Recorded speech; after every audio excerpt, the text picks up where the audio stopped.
70이 되면 편해질 줄 알았습니다. 그런데 왜 더 불안해질까요? 이 질문을 마음속 깊이 품고 살아가는 분들이 생각보다 훨씬 많습니다.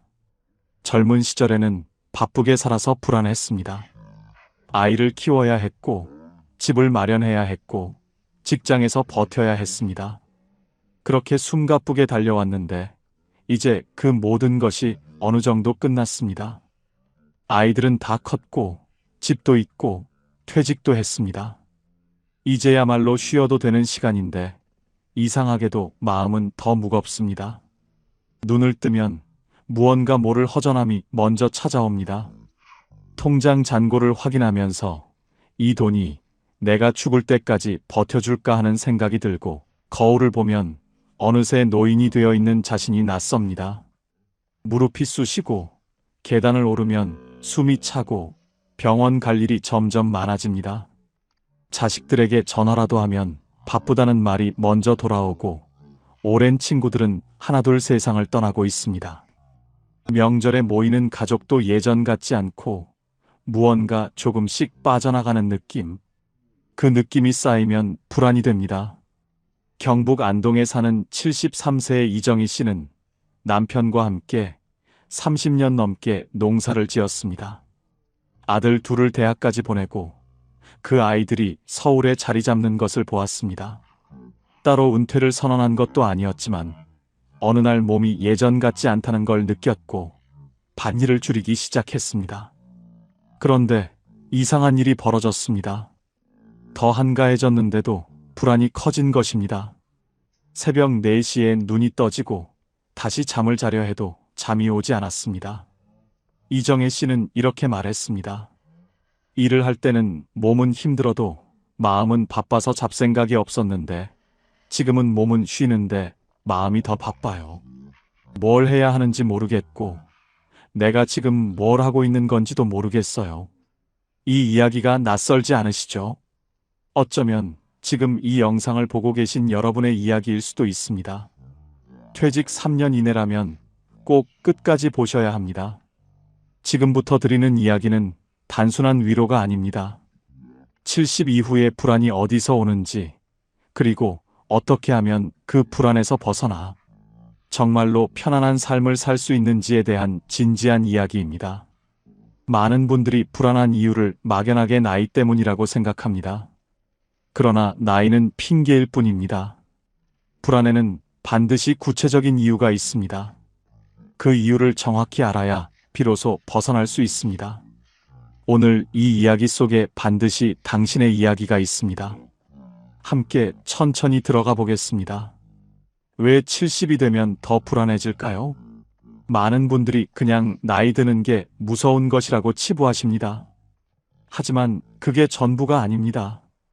불안은 언제나 이유가 있고 그 이유를 들여다보면 반드시 해결의 실마리가 있습니다. 지금부터 그 이유를 하나하나 짚어드리겠습니다. 70 이후 불안이 커지는 진짜 이유. 첫 번째는 죽음에 대한 불안을 인정하지 않기입니다. 가장 말하기 어려운 것부터 시작하겠습니다. 70 이후에 불안이 커지는 가장 큰 이유 중 하나는 죽음에 대한 두려움입니다. 그런데 많은 분들이 이것을 인정하지 않습니다. 나는 그런 것 안 두렵다고 말씀하시는 분들도 있습니다. 하지만 잠 못 드는 새벽에 혼자 침대에 누워있을 때, 오랜 친구의 부고를 받았을 때, 건강검진 결과를 기다리는 그 짧은 순간에 심장이 쿵 내려앉는 그 느낌. 그것이 바로 죽음에 대한 두려움입니다. 그 두려움을 인정하지 않으면 어떻게 될까요? 두려움은 사라지지 않습니다. 단지 모양을 바꿔서 나타납니다. 충청남도 보령에 사는 74세 최병수 씨는 평생 보험 영업을 했습니다. 젊은 시절부터 죽음에 대해 늘 이야기하는 직업을 가졌지만 정작 본인의 죽음은 한 번도 깊이 생각해 본 적이 없었습니다. 그런데 지난해 초등학교 때부터의 친구가 갑자기 세상을 떠났습니다. 뇌졸중이었습니다.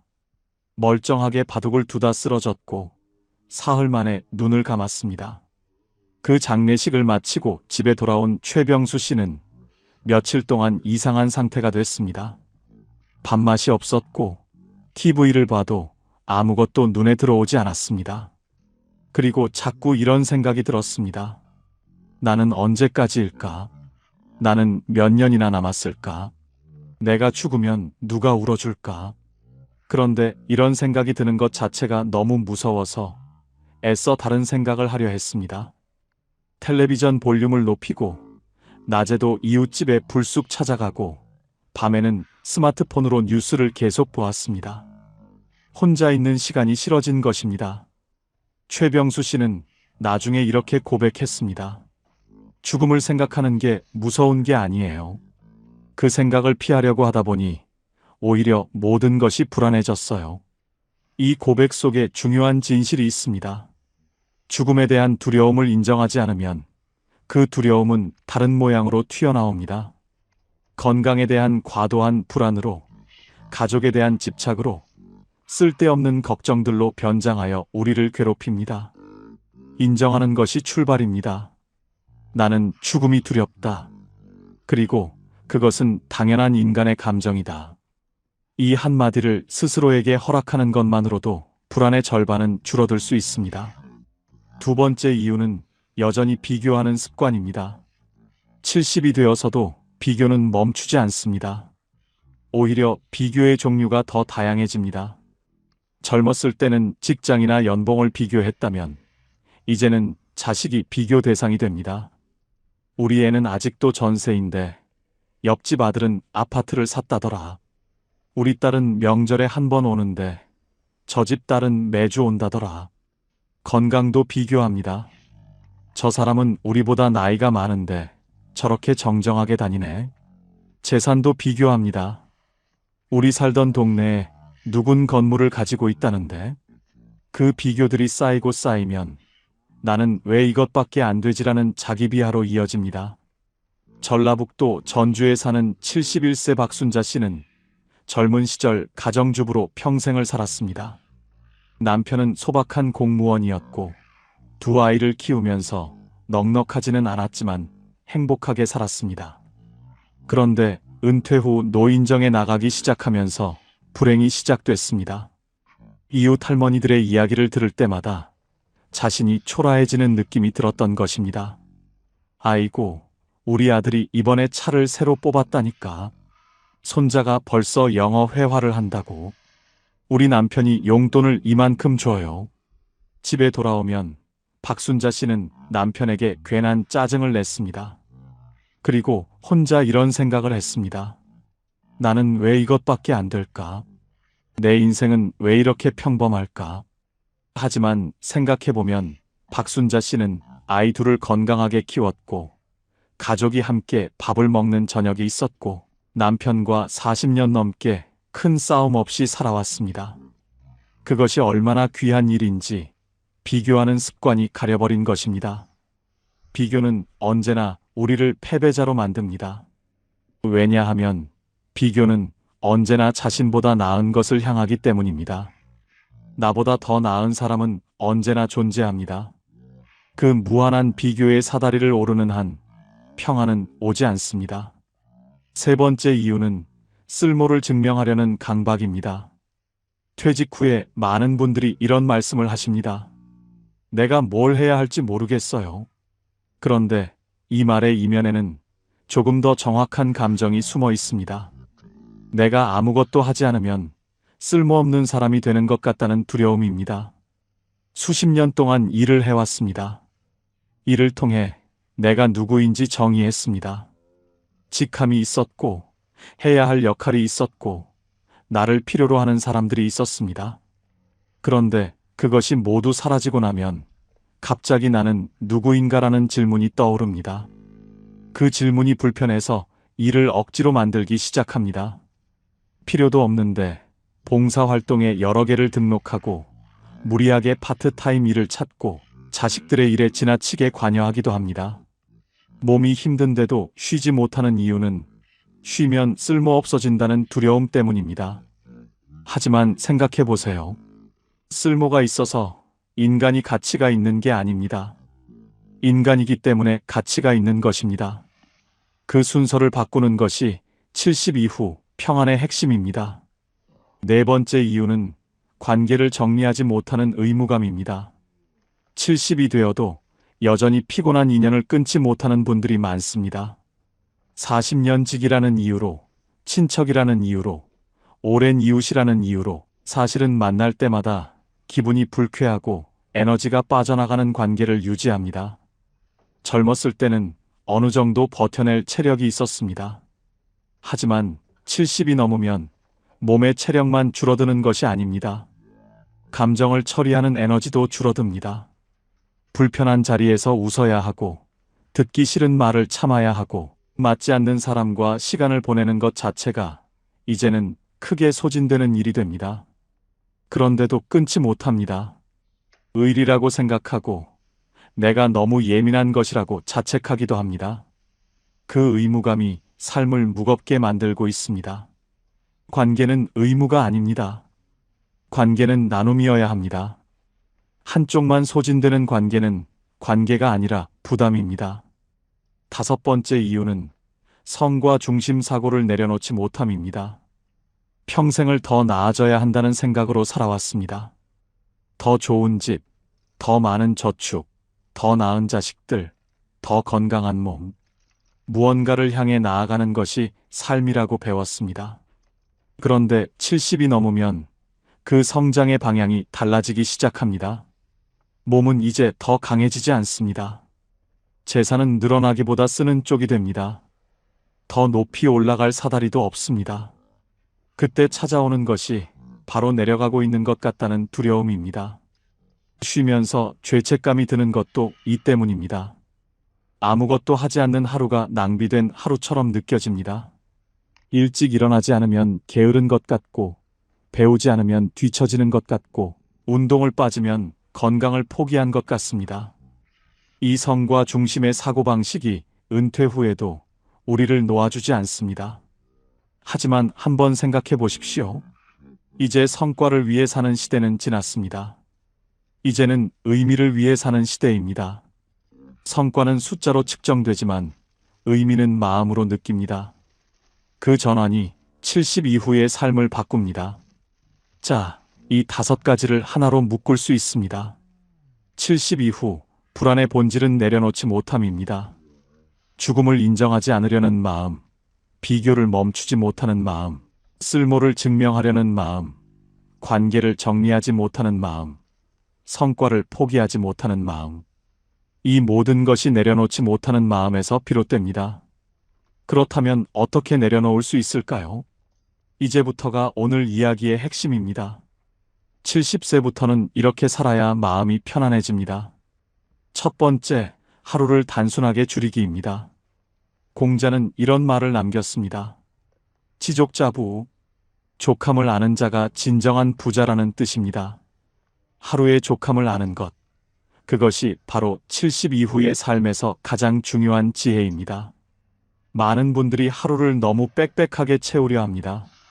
아침에 운동, 오전에 노인 대학, 점심에 친구 약속, 오후에 손자 돌봄, 저녁에 교회. 이렇게 일정이 가득 찬 하루를 잘 살고 있는 것이라고 생각합니다. 그런데 정작 집에 돌아오면 너무 지쳐서 아무것도 할 수가 없고 다음날 아침에 눈을 뜨면 또 그 루틴을 반복해야 한다는 부담감이 밀려옵니다. 이렇게 채운 하루가 정말 풍요로운 하루일까요? 아니면 단지 바쁜 하루일까요? 이 둘은 다릅니다.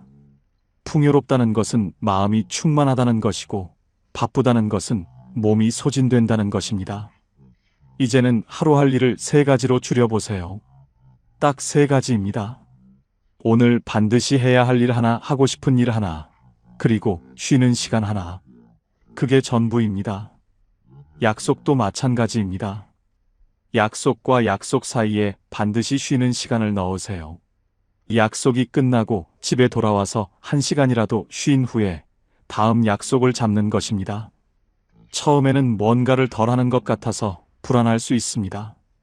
하지만 하루가 가벼워지면 마음도 가벼워집니다. 그것이 70 이후 하루의 진짜 풍요입니다. 두 번째, 비교를 과거의 나로 바꾸기입니다. 비교를 완전히 없애는 것은 불가능합니다. 인간은 원래 비교를 통해 자신을 정의하는 존재입니다. 그러나 비교의 대상을 바꿀 수는 있습니다. 옆집 친구나 모임의 누군가와 비교하는 것이 아니라 10년 전의 나와 비교하는 것입니다. 10년 전에는 할 수 없었던 일이 지금은 가능한가요? 10년 전보다 내 삶이 더 풍요로워진 부분이 있나요? 경험이 쌓였고 마음이 넓어졌고 작은 것에서 기쁨을 찾는 법을 조금은 알게 되었나요? 그것이 성장입니다. 10년 전에 나는 새벽에 빵 하나를 먹으면서도 걱정에 잠 못 들었는데 지금의 나는 그 걱정들이 어느 정도 해결됐습니다. 10년 전에 나는 부모님을 보내드리는 고통을 아직 몰랐는데 지금의 나는 그 상실을 견뎌냈습니다. 그것이 성장입니다. 남보다 더 많이 가졌는가, 남보다 더 나은 자식을 두었는가 하는 비교에서 벗어나 과거의 나보다 지금의 내가 조금 더 편안하고 조금 더 지혜로운가 하는 비교로 돌아서면 비교는 독이 아니라 성장의 도구가 됩니다. 세 번째, 아무것도 하지 않아도 괜찮다고 허락하기입니다. 쉬는 것도 능력입니다. 이것이 굉장히 중요한 이야기인데 많은 분들이 진심으로 받아들이지 못합니다. 우리 세대는 어릴 때부터 열심히 일하는 것이 미덕이라고 배웠습니다. 가만히 있으면 안 된다고, 늘 무언가를 해야 한다고 배웠습니다. 그래서 70이 넘어서도 아무것도 하지 않는 하루가 오면 마음이 불편합니다. 죄책감이 듭니다. 이러고 있어도 되나 하는 생각이 밀려옵니다. 하지만 이제는 스스로에게 허락해야 합니다. 아무것도 하지 않아도 됩니다. 오늘 하루 종일 볕이 잘 드는 창가에 앉아서 그냥 있어도 됩니다. 새소리를 들어도 되고 구름이 지나가는 것을 봐도 됩니다. 아무런 목적 없이 그냥 있는 것. 그것이 낭비가 아닙니다. 그것이 삶입니다. 일본에는 보라이라는 표현이 있습니다. 멍하니 시간을 보내는 것을 일컫는 말인데 이것이 정신 건강에 얼마나 좋은지를 연구한 학자들이 있습니다. 아무 생각 없이 하늘을 바라보는 시간, 그 시간이 뇌를 쉬게 하고 감정을 정화합니다. 휴식은 게으름이 아닙니다. 휴식은 권리입니다. 열심히 살아온 사람이 누릴 자격이 있는 당연한 권리입니다. 네 번째, 관계를 줄이고 깊게입니다. 70의 인간관계는 숫자가 아니라 밀도입니다. 지금 이 말을 잘 기억해 주시기 바랍니다. 젊었을 때는 인맥이 넓은 것이 자산이었습니다. 아는 사람이 많을수록, 어디서든 연결될 수 있는 사람이 많을수록 도움이 됐습니다. 하지만 70이 넘으면 상황이 달라집니다. 에너지가 한정되어 있습니다. 몸도 마음도 체력이 줄었습니다. 이 줄어든 에너지를 어디에 쓸 것인가를 결정해야 합니다.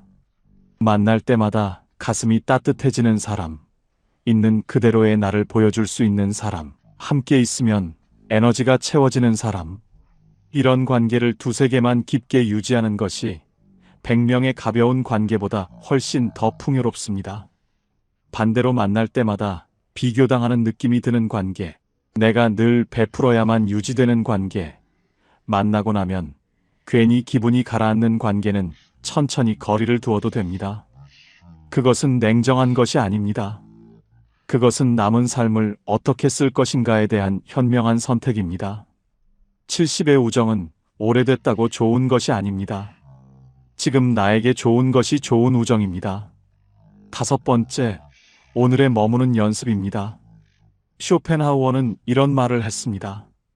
행복은 먼 곳에 있지 않다고, 가장 보통의 일상 속에 행복의 씨앗이 있다고, 그리고 그 씨앗을 발견하는 것은 외부 조건이 아니라 내면의 태도에 달려 있다고 했습니다. 우리는 너무 자주 과거를 후회하거나 미래를 걱정하며 시간을 보냅니다. 70이 넘으면 이 경향이 더 강해집니다. 그때 이렇게 했더라면 하는 후회와 앞으로 어떻게 되려나 하는 걱정이 현재를 갉아먹습니다. 그런데 사실 우리가 살 수 있는 것은 오직 지금 이 순간뿐입니다. 지금 이 순간, 창문으로 들어오는 햇살, 오늘 아침에 먹은 따뜻한 밥 한 공기, 마당에 핀 작은 꽃 한 송이, 저녁에 마시는 커피 한 잔, 천천히 걷는 동네 한 바퀴. 이 평범한 것들이 사실은 대단히 소중한 것들입니다. 건강이 허락할 때 걸을 수 있다는 것, 음식 맛을 느낄 수 있다는 것, 햇살을 느낄 수 있다는 것. 이것이 얼마나 귀한 일인지는 그것을 잃어버렸을 때에야 비로소 알게 됩니다. 아직 잃어버리기 전에 오늘 이 순간에 머물러 보세요. 그 연습이 쌓이면 평온이 됩니다. 오늘 저녁 창밖을 한번 내다보세요. 그냥 보세요. 뭔가를 생각하려 하지 말고 그냥 거기 있는 것들을 바라보세요. 그것이 오늘의 머무는 연습의 시작입니다. 6번째, 죽음을 인정하면 오히려 삶이 가벼워집니다. 끝이 있다는 것을 알면 오늘이 선물이 됩니다. 이 말이 처음에는 이상하게 들릴 수 있습니다. 죽음을 생각하면 우울해질 것 같은데 어떻게 삶이 가벼워진다는 것인가요? 조선 후기의 실학자 정약용은 유배지 강진에서 이런 이야기를 남겼습니다. 인간은 언제 어디서 삶이 끝날지 알 수 없기 때문에 오늘 이 순간을 최선을 다해 살아야 한다고. 그는 강진 유배 시절 모든 것을 잃었습니다. 벼슬도, 재산도, 가족과 함께하는 일상도. 하지만 그 절망적인 상황에서 오히려 더 맑아진 정신으로 500권이 넘는 책을 썼습니다. 죽음이 언제든 올 수 있다는 사실이 그를 오히려 더 살아있게 만든 것입니다. 죽음을 억지로 피하려 하지 말고 담담하게 인정해 보세요. 그래, 나는 언젠가는 간다. 그렇다면 오늘 하루를 어떻게 살 것인가? 이 질문을 품으면 삶이 달라집니다. 사소한 것에 화내는 시간이 줄어들고 소중한 사람과 보내는 시간이 늘어나고 지금 이 순간이 얼마나 고마운 것인지를 느끼게 됩니다. 죽음은 삶의 끝이지만 죽음을 인정하는 것은 삶의 시작이 될 수 있습니다. 그 역설이 70 이후의 삶을 훨씬 더 가볍고 풍요롭게 만들어줍니다. 이제 감동적인 두 분의 이야기를 들려드리겠습니다. 경기도 수원에 사는 72세 윤혜숙 씨는 3년 전에 남편을 잃었습니다. 45년을 함께 살았습니다. 고등학교 동창이었고 26살에 결혼해서 아이 셋을 함께 키웠습니다. 남편은 조용한 사람이었습니다. 별로 말이 많지 않았고 그래서 싸울 일도 별로 없었습니다. 함께 있으면 그냥 편했습니다. 편하다는 감정이 얼마나 귀한 것인지 그때는 몰랐습니다. 그 남편이 사라졌을 때 윤혜숙 씨는 처음 몇 달 동안 어떻게 지냈는지 기억이 없다고 합니다. 자식들이 걱정해서 번갈아 와서 지냈고 아침마다 밥을 차려줬습니다. 밥을 먹었는데 먹은 것 같지가 않았고 잠을 잤는데 잔 것 같지가 않았습니다. 그런데 자식들이 각자 집으로 돌아가고 나서 정말 혼자가 되었을 때 무너지기 시작했습니다. 새벽 2시에 눈이 떠지면 남편의 빈자리가 너무 크게 느껴졌습니다. 오른쪽 이불이 차갑고 그 차가움이 너무 서럽게 느껴졌습니다. 슈퍼마켓에 가서 식빵 한 봉지를 사다 놓으면 혼자 먹기에도 너무 많았습니다. 밥 한 공기를 짓는 것이 너무 많아서 밥을 안 하고 빵으로 끼니를 때우다 보면 기운이 없었습니다. 기운이 없으면 아무것도 하기 싫고 아무것도 하기 싫으면 더 우울해지는 악순환이 이어졌습니다. 6개월이 지났을 때 윤혜숙 씨는 스스로 결심했습니다. 이렇게 있다가는 나도 죽겠다 싶었다고 합니다. 그래서 아주 작은 루틴을 만들기 시작했습니다. 아침 7시에 일어나서 창문을 열고 바깥 공기를 10번 깊게 들이마시는 것. 그게 첫 번째였습니다. 그 다음에는 남편이 좋아하던 원두 커피를 직접 내려 마시는 것. 커피를 마시면서 남편한테 오늘 하루 어떻게 보낼지 말을 거는 것. 오늘은 마트 좀 다녀올게요. 저녁에 된장찌개 해 먹을 거예요. 혼자 중얼거리는 것이 처음에는 이상하게 느껴졌지만 점점 그 시간이 기다려졌습니다. 그 루틴이 하루의 닻이 되어 주었습니다. 흔들리는 배도 닻이 있으면 제자리를 찾을 수 있는 것처럼 루틴이 윤혜숙 씨의 하루를 붙잡아 주었습니다. 한 달이 지나자 루틴이 두 개가 됐습니다. 오전 10시에 동네를 한 바퀴 도는 것이 추가됐습니다. 처음에는 고개를 숙이고 걸었습니다. 마주치는 사람들과 눈이 마주치면 왠지 자신이 불쌍하게 보일 것 같아서였습니다. 그런데 2달쯤 지나자 고개가 올라갔습니다. 길가에 꽃이 보이기 시작했습니다. 강아지를 산책시키는 이웃이 웃으며 인사를 건넸을 때 오랜만에 미소가 지어졌습니다. 1년이 지난 지금 윤혜숙 씨는 동네 걷기 모임에 나갑니다. 일주일에 2번 오전 8시에 공원에서 3명이 함께 걷습니다. 많이 웃지는 않습니다. 화려하게 살지도 않습니다. 그러나 아침에 눈을 뜰 때 오늘 하루를 살겠다는 마음이 생긴다고 합니다. 그것으로 충분합니다. 그것으로 정말로 충분합니다. 윤혜숙 씨는 이런 말을 했습니다. 남편이 없어서 슬픈 건 여전해요. 그런데 슬픔이 있어도 살아갈 수 있다는 걸 알게 됐어요. 슬픔도 내 삶의 일부라는 걸 이제는 받아들이게 됐어요. 그 한마디가 오늘 이 영상을 보고 계신 분들께 닿기를 바랍니다. 서울 은평구에 사는 75세 강민철 씨는 35년간 중학교 체육교사였습니다. 수백 명의 학생들에게 운동을 가르쳤고 교장까지 올라갔습니다. 퇴직식 날 학교 강당에서 선생님들과 학생들이 박수를 치며 배웅해 줬습니다. 꽃다발도 받고 케이크도 먹고 기념사진도 찍었습니다. 그리고 집에 돌아왔습니다. 문을 열고 집에 들어섰을 때 아내가 수고했어요 라고 말했습니다. 그게 전부였습니다. 35년간의 일이 그렇게 끝났습니다. 다음 날 아침 알람을 끄고 다시 누웠습니다. 갈 데가 없었습니다. 예전 같으면 이미 학교 운동장에 나가 아이들의 체육 수업 준비를 하고 있을 시간이었습니다. 처음 한 달은 쉬어야 한다고 생각했습니다.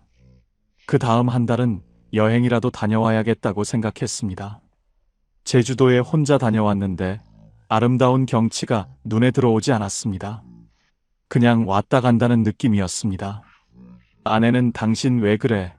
행복해야 할 거 아니야 라고 했지만 강민철 씨는 행복이 어디서 오는 것인지 모르겠었습니다. 교사로 살 때는 아이들의 성장이 보람이었습니다. 그런데 지금 자신의 삶에는 성장이 보이지 않았습니다. 그냥 매일 똑같이 시간이 흘러가는 것 같았습니다. 6개월이 지나자 몸도 이상해졌습니다.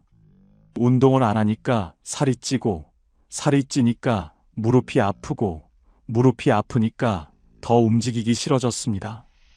아내와 다투는 날도 늘었습니다. 하루 종일 집에 있으니 사소한 것에도 부딪혔습니다. 그러다 어느 날 은평 지역 복지관에서 운동 봉사자를 모집한다는 전단지를 봤습니다. 노인들을 대상으로 간단한 스트레칭과 가벼운 체조를 가르쳐줄 사람을 찾는다는 내용이었습니다. 강민철 씨는 처음에는 망설였습니다. 봉사라니, 나 같은 사람이 봉사를 해도 되나? 교장까지 한 사람인데. 하지만 그냥 한번 가봤습니다. 거창하게 생각하지 않기로 했습니다. 그냥 한 번만 가보기로 했습니다. 복지관에 처음 들어섰을 때 70대, 80대 어르신 15명이 의자에 앉아 기다리고 있었습니다. 강민철 씨가 앞에 서서 천천히 팔을 올렸다 내렸다 하는 동작을 보여주자 어르신들이 따라 했습니다. 어떤 분은 팔이 잘 올라가지 않아서 눈살을 찌푸리고 어떤 분은 킬킬 웃으면서 이게 생각보다 어렵네요 라고 했습니다. 수업이 끝나고 한 할머니가 다가와서 말했습니다. 선생님 덕분에 몸이 좀 풀렸어요. 다음 주에도 오실 거죠? 그 한마디였습니다. 그 한마디에 강민철 씨의 눈이 뜨거워졌습니다. 집에 돌아오는 버스 안에서 오랜만에 내가 필요한 사람이구나라는 느낌이 들었습니다. 그게 2년 전의 일입니다. 지금 강민철 씨는 일주일에 3번 봉사를 나갑니다. 예전만큼 화려하지는 않습니다. 교장 선생님이라는 호칭도 없습니다. 하지만 복지관 어르신들이 기다려준다는 사실이, 그 기다림이 그의 하루를 채워줍니다. 강민철 씨가 나중에 이런 말을 했습니다. 은퇴하고 나서 한동안 내가 쓸모없다고 느꼈어요. 그런데 지금 생각해보면 쓸모 있어야 산다는 생각 자체가 잘못된 거였어요. 나는 그냥 나이기 때문에 살아야 하는 거지 쓸모가 있어서 사는 게 아니잖아요. 근데 그 사실을 이해하는데 1년이 걸렸어요. 그 말이 오늘 이 영상을 보고 계신 여러분께도 닿기를 바랍니다. 70은 채우는 나이가 아닙니다. 덜어내는 나이입니다. 이 문장을 한 번 더 읽어보세요. 70은 채우는 나이가 아니라 덜어내는 나이입니다. 우리는 태어나서 지금까지 끊임없이 채워왔습니다. 지식을 채웠고, 경험을 채웠고, 재산을 채웠고, 관계를 채웠습니다. 그 채움이 삶을 만들어 왔습니다. 그리고 그 채움이 있었기에 지금의 내가 있습니다. 그 노력은 충분히 인정받아야 합니다. 하지만 이제는 방향을 바꿀 때입니다. 더 이상 채우는 것이 목적이 아닌 시간이 왔습니다. 이제는 무엇을 내려놓을 것인가, 무엇을 버릴 것인가, 무엇으로부터 자유로워질 것인가를 생각할 시간입니다. 채우는 사람은 늘 배가 고픕니다. 하지만 덜어내는 사람은 가벼워집니다. 가볍다는 것은 자유롭다는 것입니다. 자유롭다는 것은 평온하다는 것입니다. 존재가 성과보다 중요합니다. 당신이 무언가를 잘하기 때문에 소중한 것이 아닙니다. 당신이 누군가에게 도움이 되기 때문에 가치가 있는 것이 아닙니다. 당신은 그냥 당신이기 때문에 소중합니다. 70년이 넘는 삶을 살아온 그 존재 자체가 이미 충분한 가치입니다. 그 세월 동안 얼마나 많은 것을 견뎌냈습니까? 얼마나 많은 사람을 사랑했습니까? 얼마나 많은 아침을 맞이했습니까? 그 모든 것이 당신이라는 존재를 구성하고 있습니다. 성과를 내야 존재의 의미가 생기는 시기는 이미 지났습니다. 이제는 그냥 잘 쉬고, 잘 먹고, 좋아하는 사람과 시간을 보내고, 하루를 무사히 마치는 것. 그것이 70 이후의 충분한 하루입니다. 쓸모보다 평온입니다.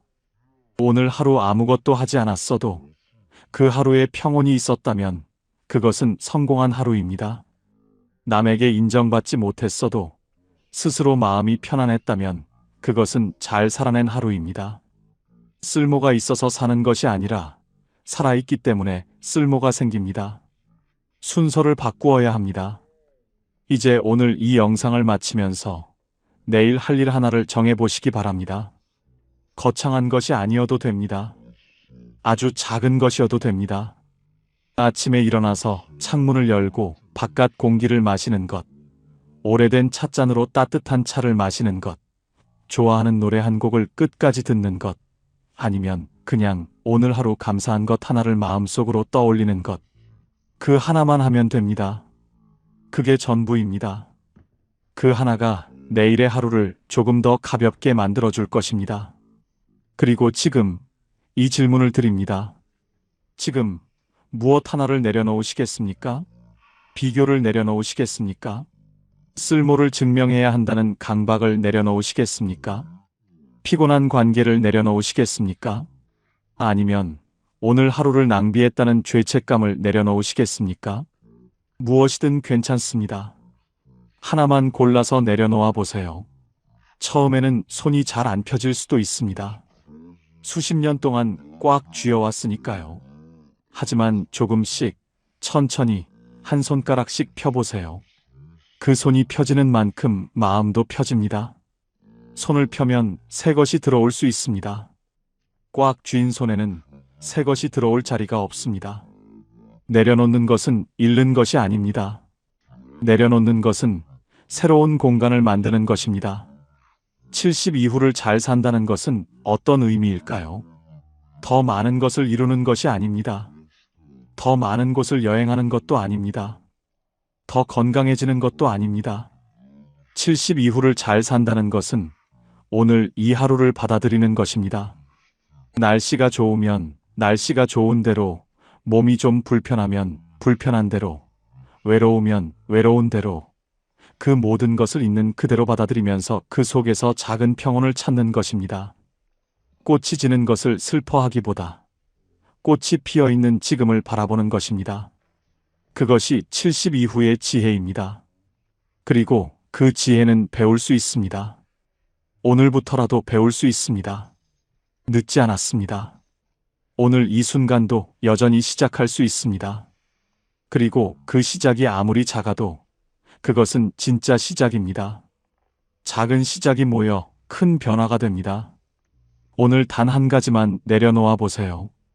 그것이 당신의 황금 노후가 시작되는 순간입니다. 이제는 애쓰지 않아도 됩니다. 당신은 이미 충분히 잘 살아오셨습니다. 힘든 시절도 있었고, 억울한 날도 있었고, 혼자 울었던 밤도 있었을 것입니다. 그 모든 것을 견뎌내고 지금 여기까지 오셨습니다. 그 자체가 대단한 일입니다. 이제 남은 시간은 그 수고에 대한 보상의 시간입니다. 더 잘 살아야 한다는 압박 없이, 더 나아져야 한다는 부담 없이, 그냥 오늘 하루를 평온하게 사는 것. 그것이 70 이후에 가장 현명하고 가장 아름다운 삶입니다. 봄에는 꽃을 보고, 여름에는 그늘을 즐기고, 가을에는 단풍을 보고, 겨울에는 따뜻한 국물 한 그릇을 마시는 것. 그것이 삶입니다. 그 소박한 계절의 흐름 속에서 당신은 이미 충분히 아름답게 살고 있습니다. 마지막으로 한 가지만 더 말씀드리겠습니다. 70 이후의 평온은 갑자기 찾아오지 않습니다. 연습이 필요합니다. 어제도 오늘도 조금씩, 아주 조금씩 내려놓는 연습. 오늘 하루 비교를 한 번 덜 했다면 그것이 성공입니다. 오늘 하루 쉬면서 죄책감을 덜 느꼈다면 그것이 성공입니다. 한 번에 모든 것을 내려놓을 수 없습니다. 하지만 매일 조금씩 내려놓다 보면 어느 날 문득 마음이 가벼워진 자신을 발견하게 됩니다. 그날이 반드시 옵니다.